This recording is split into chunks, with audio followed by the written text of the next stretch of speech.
What comes next? Season 2 begins with Zeff, the chipmunk, now tending the elder tree, whose quiet life becomes the meeting point between grief and awakening. As Sati arrives seeking Milo and Mila, only to find absence in their place.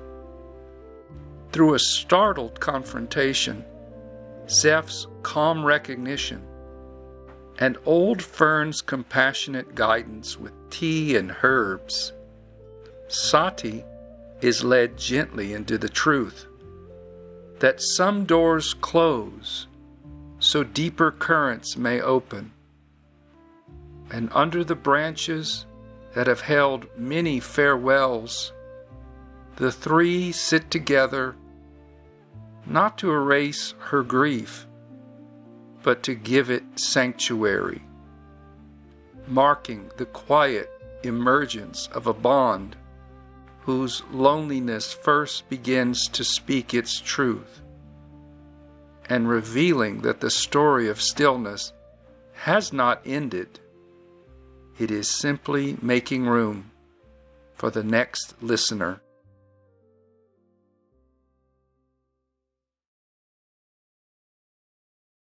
Sati did not mean to shout, but her words left her before she could catch them. "Who are you? You don't belong here."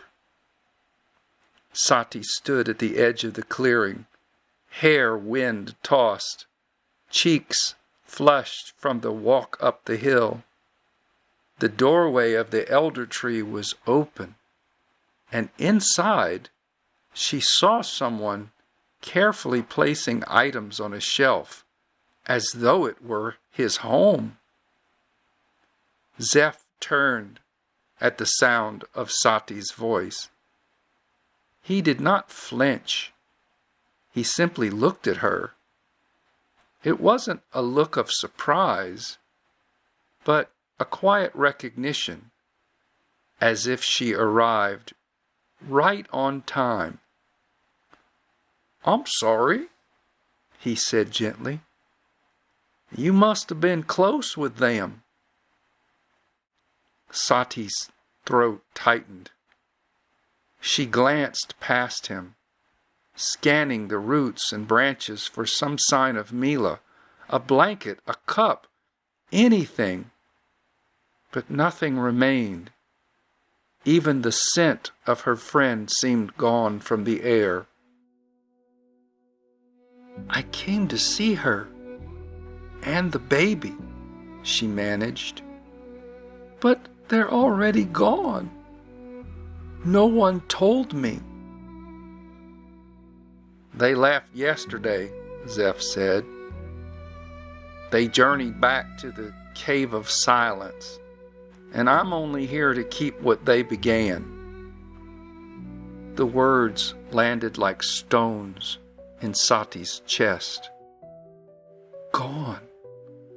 Without her? Not even a goodbye? She wanted to be angry, but what rose instead was grief. A grief too deep to speak. Zeff noticed, not the way most do, with discomfort, but instead with a subtle softening, as though he himself had spent years listening for just this kind of silence. He did not step closer, and he did not try to fix anything. He simply stood beside her, under the branches of the elder tree. The breeze moved slowly through the trees and the leaves above him. After a long pause, Zeff quietly said, "Storms don't need answers. They need somewhere safe to tire."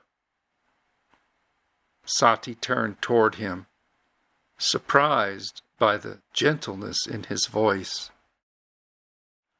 Something inside her eased, just a fraction. She looked again toward the empty doorway of the tree. Milo told me I could come here any time. Her voice broke. But now, there's nothing left. Zeff shook his head. There's one thing left. The path they walked. And it hasn't ended.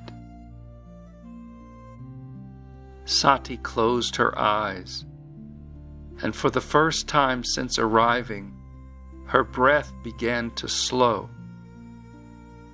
From somewhere in the meadow behind them, a familiar rustle sounded. Old Fern stepped gently into view. She was carrying a bundle of herbs and 2 steaming cups of tea.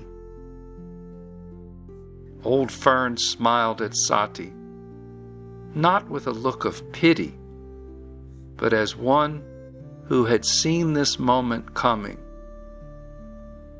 Child, I knew you would arrive after they left, Old Fern said softly.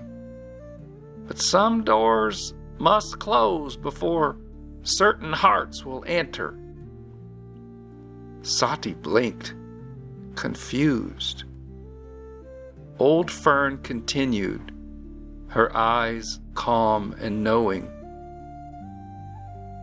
You know, if you had found them here, your grief would have stayed hidden beneath admiration and distraction.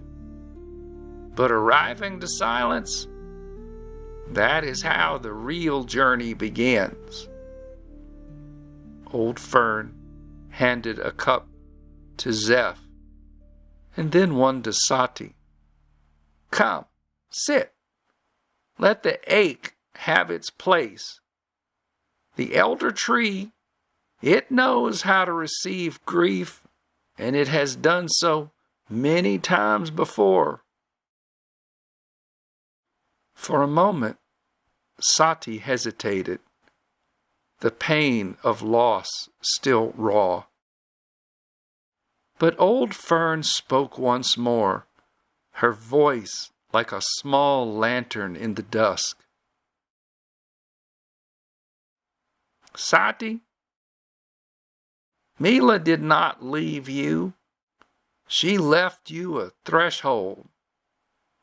And when the heart breaks, it does not close. It becomes able to hear what words cannot teach. At that point, Sati slowly lowered herself to the ground, and the 3 of them sat beneath the branches, not to erase the grief, but just to give it a place to rest. The wind moved softly through the leaves overhead, as though the elder tree remembered every farewell and had waited patiently for this new beginning. And so, beneath branches that remembered every farewell, the 3 of them sat down not as strangers, not yet as friends, but as those who had arrived at a place where loneliness finally begins to speak its truth.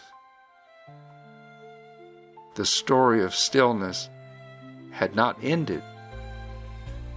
It was simply making room for the next listener.